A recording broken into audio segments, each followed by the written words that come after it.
Hello, everyone. We will be waiting a minute or two, not more than this, before going straight to the introduction. Thank you for your patience.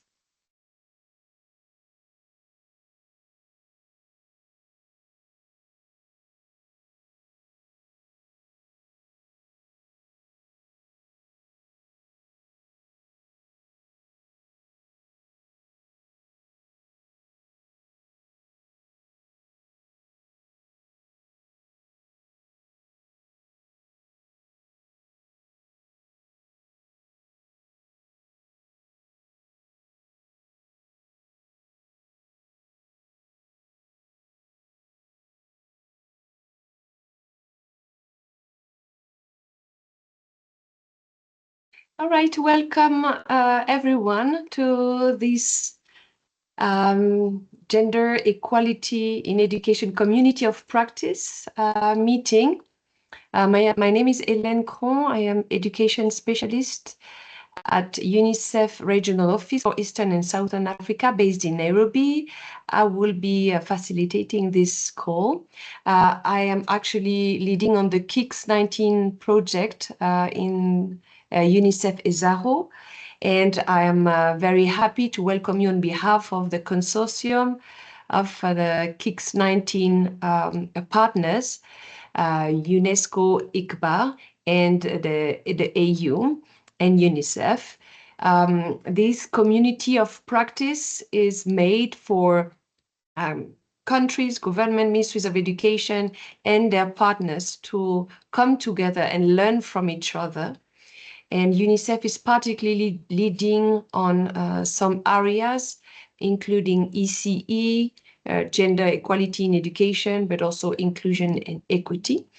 And today we have the pleasure to have UNGEI joining us, the UN Girls Education Initiative, who will be coming, presenting themselves and presenting around the initiative that they are leading on with some other partners, which is Gender at the Center. We are happy that we are continuing our learning journey. As some of you might know, it's a series of webinars that we are organizing, a series of meeting. We had last week a meeting on UNGEI GES tools, which aim at supporting country teams to identify strengths and weaknesses in their own education system so that they can better plan for relevant intervention, but also plan at strategic level to make policies, but also sector planning more gender transformative.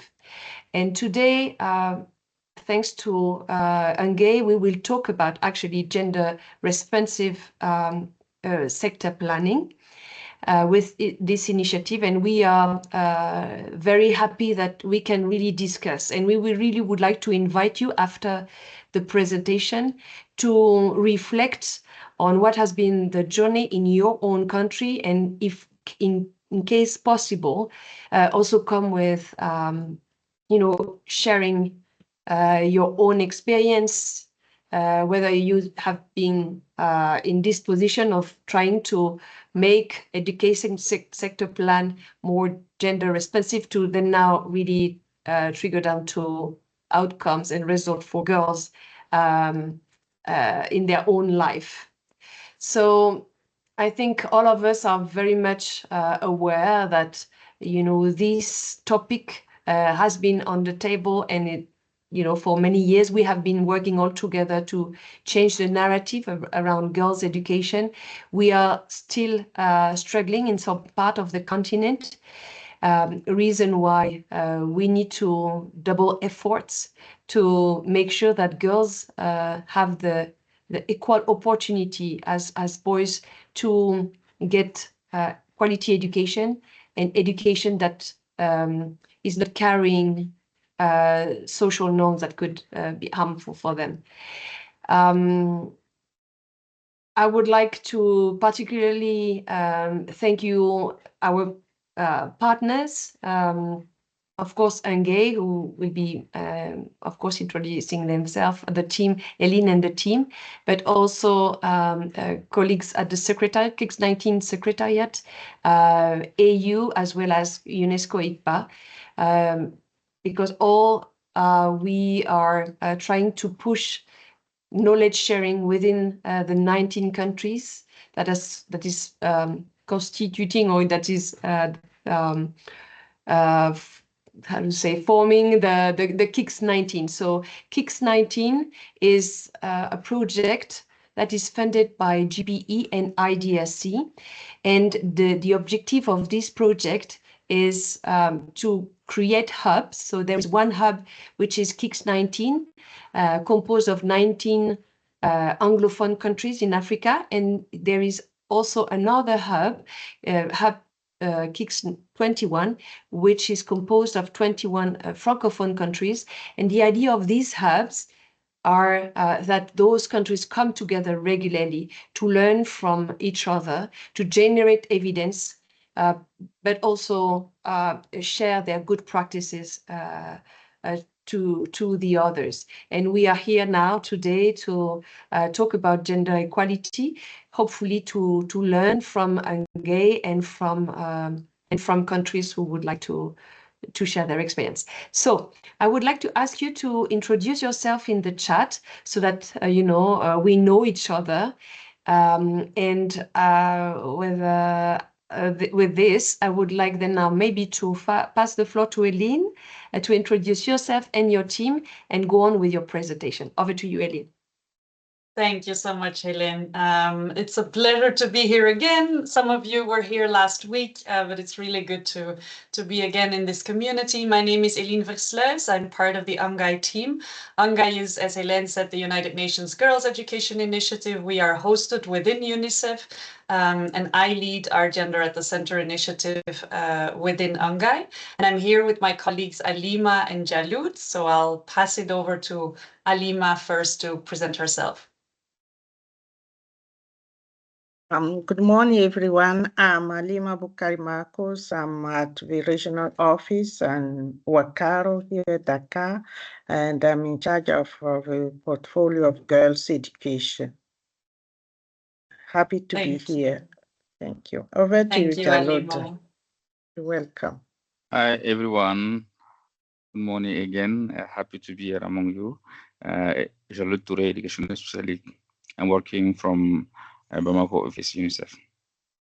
Thank you. Thank you so much, Charlotte. So yeah, once again, it's really a pleasure to be here with you today. It's just for us as UNGEI so encouraging to see this community of people interested in gender equality in education across the continent. I think you all know that it's not easy to work on these issues. There's still a lot of work to be done. So just you being here, being part of this community is already a big win for us to have this vibrant community of people interested and motivated to push the agenda for gender equality in education. So that's a real pleasure for us to join this community. Let me share the beginning of our presentation. What we want to do with you today is take you through the Gender at the Center initiative, really present to you what this initiative is, what it can offer you as a country, and what kind of support you can get from this initiative. We'll go deeper into gender responsive education planning because that's one of the key aspects of the initiative, but this presentation will be a bit broader to present to you everything that the initiative can offer you in terms of support to advance gender equality in education in your countries. Alima and I will be co-presenting this for you today, but we're definitely going to make sure that there's ample time at the end to share questions, thoughts, and we really want to hear from your experiences as well, because there might be some people here on the call who have experience with the initiative or who have experience with advancing gender responsive education planning. So that's really the aim of this call, also to share those experiences among us. So this Gender at the Center initiative, what is it about? It's actually a quite innovative approach. We call it a whole system approach because it works with the whole education system and all of its actors to advance gender equality in and through education. And we say on purpose through education because it's not only making sure that we have enough girls in schools or that there's gender equality within the system. No, we really want to use the education system to progress gender equality in society as a whole. So it's really looking at education as the platform to advance gender equality more broadly. And we do that through three key strategies. We want to strengthen technical capacity of governments to advance gender equality in their systems. Secondly, and even more importantly, we want to strengthen political commitment because I think from where you're sitting, you know even better than us that if the political will is not there, you can have all the technical capacity you want, but you need that political will to really want to advance the gender equality agenda. And thirdly, we want to address the root causes of gender inequality. We want to transform those harmful gender norms that are really at the basis of all the inequalities we see in our education systems. So that's the very ambitious aim of the initiative.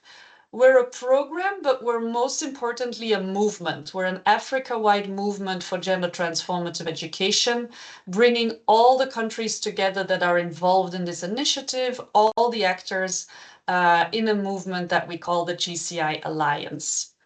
It's been here for quite some years already. It started in 2020 with the first phase, and now we're almost halfway the second phase already of this initiative. It's an initiative that is coordinated by UNGEI and IEP UNESCO. We're currently in 11 African countries, so this map is a bit outdated because the initiative has expanded to more countries. And as I said, this alliance brings together a broad range of stakeholders. It has a civil society consortium made up of ANCEFA, FAWE, and PLAN. It has all the ministries of education of the partner countries, technical partners, UNICEF and UNESCO. AUCFA, the African Union, plays a really critical role in the initiative, and then, of course, our donors. A particular thing to highlight is that we have a specific partnership with the Global Partnership for Education because they've launched their Gender Technical Assistance Initiative to be integrated within GCI. So that means that GPE funds additional technical assistance to countries who want to go further on advancing gender equality through their systems. So just to highlight also that this is a program that really allows countries to align with their GPE processes and GPE funding. We have 4 strategic objectives. The first one is where it all starts, data and evidence. We know that without the right data, you cannot really build a good education sector plan or policy. So we really want to support governments to gather, compile and analyze solid data and evidence to build their policies and programs on. And then secondly, once we have that evidence, we want to strengthen the technical capacity, so strengthen governments and civil society to do gender responsive policy making, planning, budgeting, management. And as I said, also promote that political commitment. That's really a very important part of this program. As I also said, third objective is to really build that strong, coordinated and active movement for gender transformative education. And I think that objective really links with this community of practice. We know that working for gender equality can sometimes be a very lonely battle. And so we want to build this movement to increase solidarity among gender champions, both within governments and civil society, and of course to strengthen also the country-to-country learning across these members of the community. And fourthly, we want to be a catalyst to increase the demand for gender equality. And that's that whole area of working on harmful gender norms. We know that that's the root cause of gender inequality. So we want to work with communities, with civil society, with young activists to really transform those social norms so that there's a higher demand for gender equality. I'm now happy to pass it over to Alima, who will walk us through what these exact services are that are included in the GCI package. Over to you, Alima. Thank you, Ellen. As Ellen said, from the four strategic objectives, we have four main services. One is data and evidence. What we provided is rapid gender assessment, gender responsive, and institutional gender diagnostic and research. Secondly, as far as capacity strengthening is concerned, we provide GRAPES, gender transformative leadership, technical support, and community of practice. Thirdly, for movement building, GCI, we gather stakeholders under the GCI Alliance. We support Feminist Youth Coalition and local education group, as well as policy advocacy. And lastly, for transforming harmful gender norm, we have three main focus. First is community engagement, second, multimedia campaign, and third, we address gender stereotype in schools. Slide, please. As for our gender responsive education sector planning, we have developed with in partnership with GP, we have developed a guidance and we offer training. Second, we support education planner to analyze gender inequality and develop contextual relevant gender strategy to create gender responsive education budget. So we focus on planning as well as budgeting based on gender equality.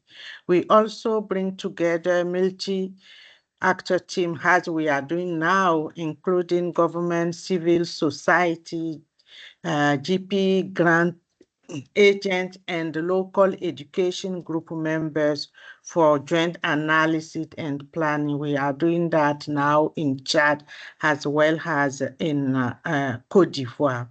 We also have modules, four main modules, one in gender framework, another one on gender analysis, and this third one in education sector plan, preparation, as well as appraisal. As for our second main focus, which is gender transformative education, we work on three main focuses. One is leadership training for Ministry of Education to make for decision makers. We mainly strengthening their capacities and commitment on gender equality in and through education. GCI also offer services on personalized journey to question gender issue, biases, and develop negotiation skills. That is to help fight against gender barrier in education.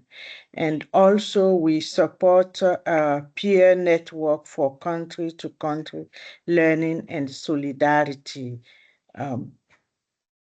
Lastly, we also we have, okay, I will let yes, I can continue with our main achievement. Thank you so much, Halima. Thank you. And just to say that, so these two offers that Halima has presented, gender responsive education planning and gender transformative leadership, are really two key offers that we offer within the GCI. Together with the GES tool that we've presented last week, they really form the core of the package. But of course, there's all these other offers that come together in that service, that menu of services that Halima has presented. And just to say that this is a menu, this is a package. Ideally, a country would implement all of them because they really constitute like a consolidated package, a coherent package of things that we find are critical to advance gender equality in the education system. But it's also deliberately conceived of as a menu, because countries can also pick and choose what is most relevant for them, what they have funding for. So that is, I think, the interesting thing for countries, that you can really pick and choose from this menu what is most appropriate in your context in terms of support that you need at a certain point in time. So given all of that, we just wanted to share some country stories, some country experiences, because we really felt like they were a testimony to what can be achieved if you implement these packages. So one is from Nigeria. I don't know if we have people from Nigeria here. But last year, we supported 6 states with gender responsive planning and gender transformative leadership training. And in one of those states, the Federal Capital Territory, one of our youth-led partners, it's a youth-led organization called Teenage Network, they had been working on an SRGBV framework for months and months and months. They had been advocating towards the Ministry of Education, trying to get it approved, but they didn't get traction. Then the decision makers from that Ministry of Education went through our training, received our support, and the director of central services of this state testified that after that training, she now really understood like the issues at play, the harmful gender norms that underpin those inequalities. And then she started looking at that SRGBV framework again, and finally she managed to get it approved by the highest decision makers, and she decided to roll it out in 2,000 schools in the country. So that's really a testimony to this combined support of supporting young people, youth-led organizations to do their work, but then at the same time also building the technical capacity and the commitment among government decision makers to partner with these organizations. So that was a big win and a success story in Nigeria. Mali is a longer story. Mali has been engaging with GCI for 4 years now.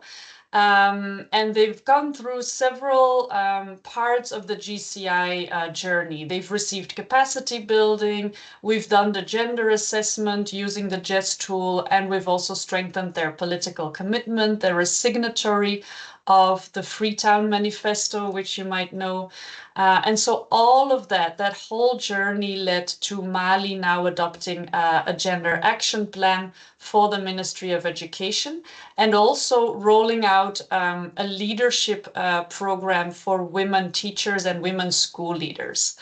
And that is just to say that it sometimes takes that time to build the commitment and the traction within a ministry to then also develop the right strategies and also be supportive of some programs. For example, that program on specific women leadership, we thought it wouldn't be very easy to get that approved, but the person in charge, the National Director of Education, was actually part of our GCI Alliance for many years. He's gone through the gender transformative leadership training, and so he was really in support of what we wanted to achieve with that women leadership program.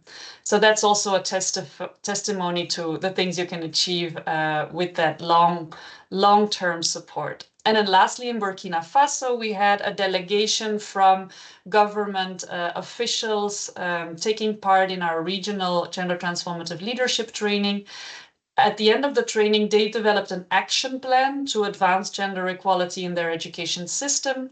When they came back to their country, they connected with civil society, and together they've developed an action plan to eliminate child marriage through girls' education. They've already started rolling it out. And they've already engaged with, I think, over 180 traditional leaders in the country to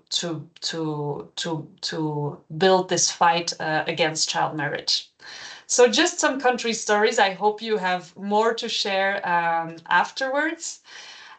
In terms of overall achievements from this first phase of GCI, I've just listed a couple of them. This is just a small snapshot. There's many more, and I won't go into too many details. Just wanted to highlight that Freetown Manifesto, because that's one of the key political commitments that have come out of the first phase of GCI. It's actually the first political commitment on gender transformative leadership in education. And it's really great to see Africa leading the way there. There's nothing else that exists like that in the rest of the world. So it's really the African governments leading the way. For now, it's 14 African governments. We're inviting more governments to sign on to it and to really join this movement for gender transformative education. Another example is, of course, all of the countries that have now fully gender responsive education sector plans due to the long-term support that they've received from GCI. So there's several countries that now have education sector plans that are fully gender responsive, which means that they really integrate very strong strategies to tackle gender inequalities in the education system. There's a new teacher's code of conduct on school-related gender-based violence in Mozambique. And maybe the last thing that I'll mention here is that we've been working really hard to support young feminists to engage with governments on education decision-making. So for example, in Mali and Niger, we've built feminist youth coalitions who are now a part of the local education groups. And that's a really important component of the program, is that we really want to strengthen the participation of young activists who are very often really leading the way in their communities. They are really strong gender experts, and we want to amplify their voices and, most importantly, strengthen their participation in education decision making. I'll stop here with some testimonies. We, of course, have many more, but just to say that, for example, this testimony from somebody from the Ministry of Education in Niger, who says that he now has his heart and brain tied together to take into account gender equality, is really all what GCI is about. It's about the brain knowing what to do and how to plan for gender equality, but also very importantly, the heart being willing to advance gender equality and being committed to it. And the second testimony is from Solange Akpo from ANSEFA, that really testifies to how GCI brings civil society and governments together for joint action and planning for gender transformative education.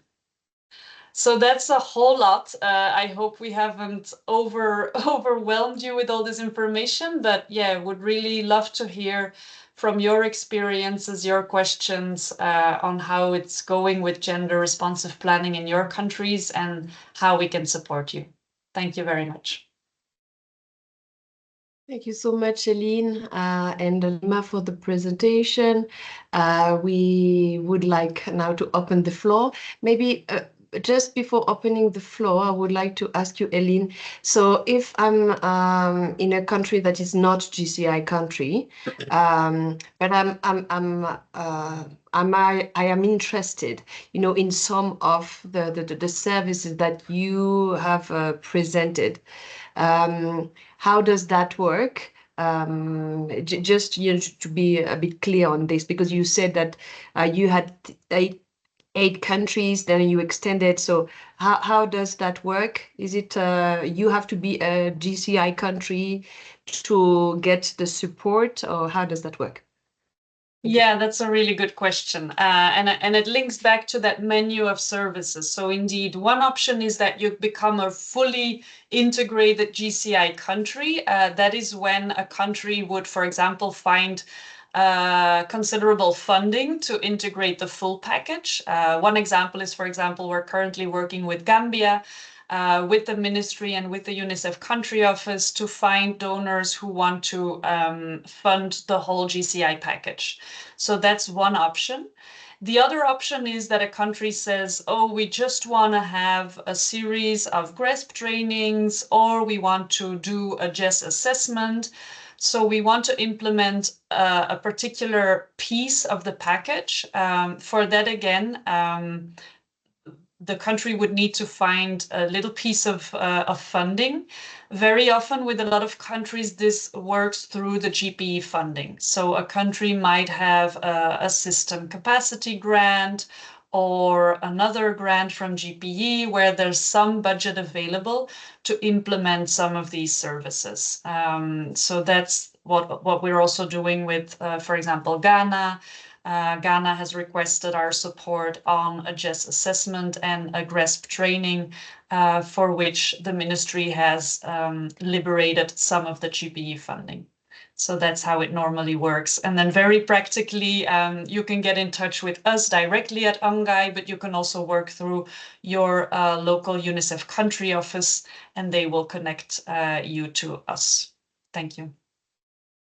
Thank you so much, Eileen. And just also mentioning that as KIX-19, we are happy to also provide some financial support, some technical support, so that countries, and particularly KIX-19 countries, can also get the support from UNGEI. So I would like now to open the floor to anybody who wants to take it, ask questions, but also share, any experience that you have gone through, on data generation, on education sector planning, if you have participated to a GRESP training, for example. So we would be happy to hear from any of you. So please raise your hand and then unmute.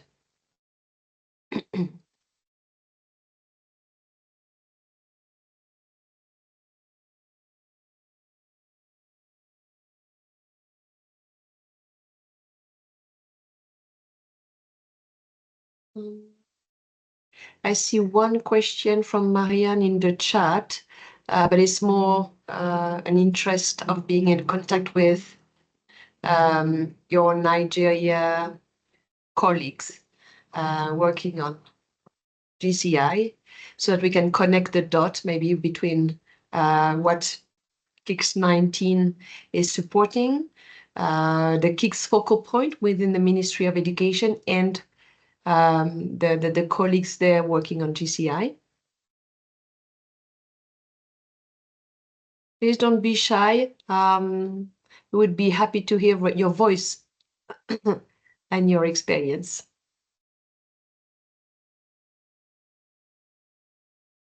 Yes, Marianne, over to you. Yes, hello, Ellen. Sorry about my background. I have my lights off right now. It's a little early. Thank you so much, Ellen and Eileen and everyone for the wonderful talk so far. I'm learning so much from listening. I just had a quick question. So as someone who works with multiple countries, I work with 19 countries, and we have a country delegation in each country. I know that sometimes we don't have a specific gender focal point in some countries identified yet. We may have someone who's working like generally on inclusion, equity issues that may be lumped together with gender and with disability inclusion and other issues. And then sometimes we do have somebody who's specifically working on gender, but we don't always know who that person is, or they may not have time because they're very stretched thinly. They have lots of responsibilities. I'm wondering from a mobilization perspective, what do you think is better, to try to work with the people who already are able to connect and commit to the hub, the CAICS Africa 19 hub's work? Maybe they're not working exclusively on gender, but they're doing other things, or to try to reach out more to those people that are specifically focused on gender, who might have to make more time for this, for our particular project. I'm wondering what might be seen as more strategic, to try to target and build up the capacity of those who may not be working specifically on only gender, or to try to continue to reach out to those who are working on gender but may not have the time to incorporate a new project. Maybe it's a matter of connecting the dots better. Over to you. Thank you, Ellen, for the chance to ask my question. Thank you, Marianne. Eileen, over to you. Yes, thank you, Marianne. I feel like that's the $1 billion question, right? And I think we at GCI were constantly reflecting on that question. In my ideal world, it wouldn't be an or question, but an and. You would work with all the main actors in the education system and bring them all on board.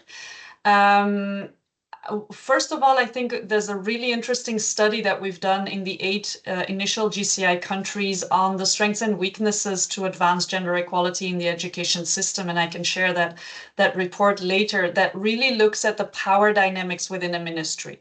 And as you said, you have the gender focal points who are very often very committed.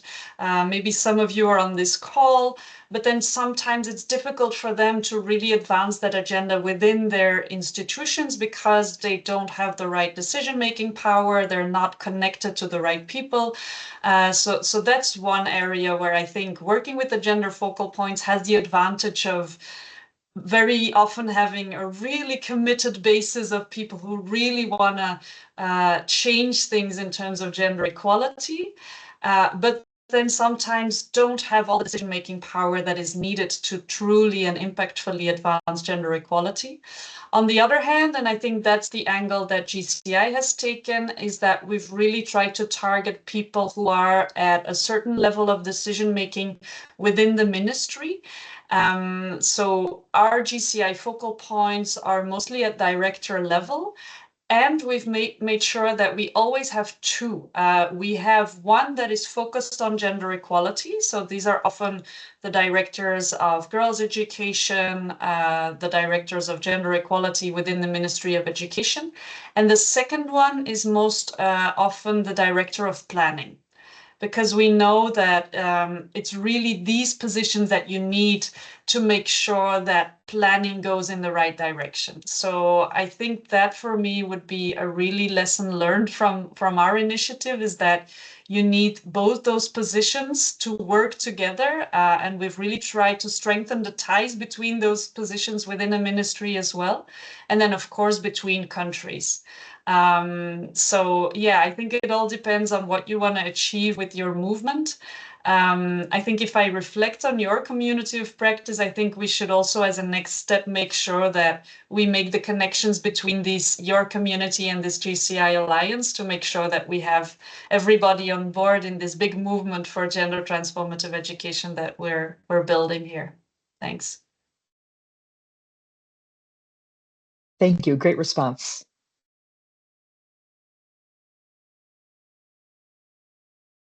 Thank you. Anybody else wants to come in, share experience?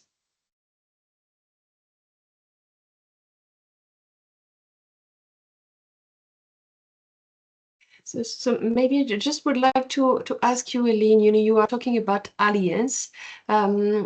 Is it something that you support at country level, so national alliance, providing also some guidance on how to having those stakeholders coordinating themselves, or are you talking about more like multi-country alliance where actually stakeholders from different countries learn from each other?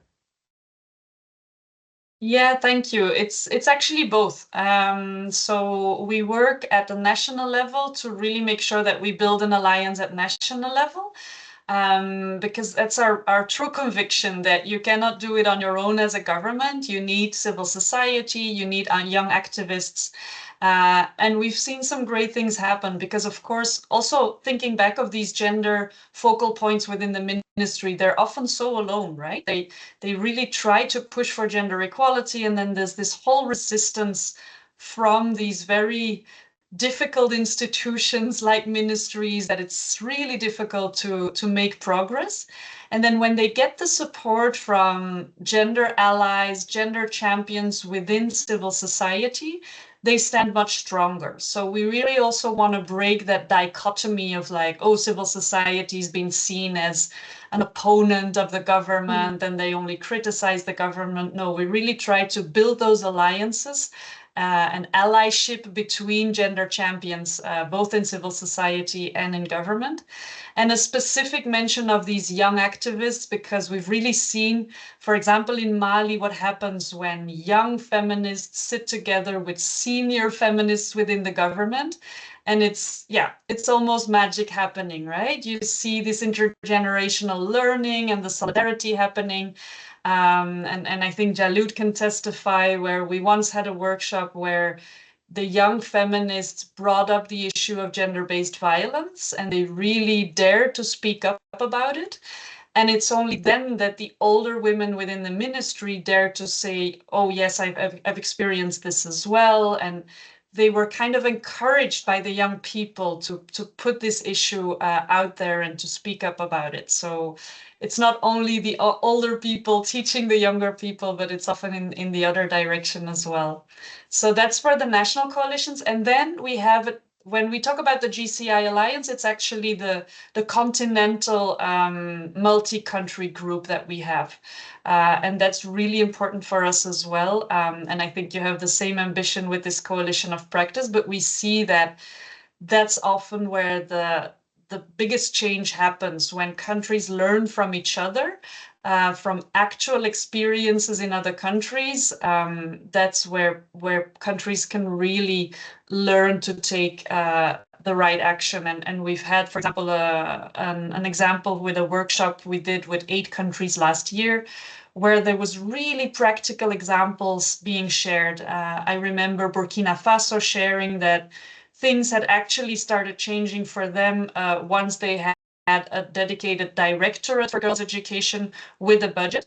And this inspired other countries to start advocating for such a directorate. There was another country, I think it was Central African Republic, that shared, oh, for us, everything started changing once we did a gender audit.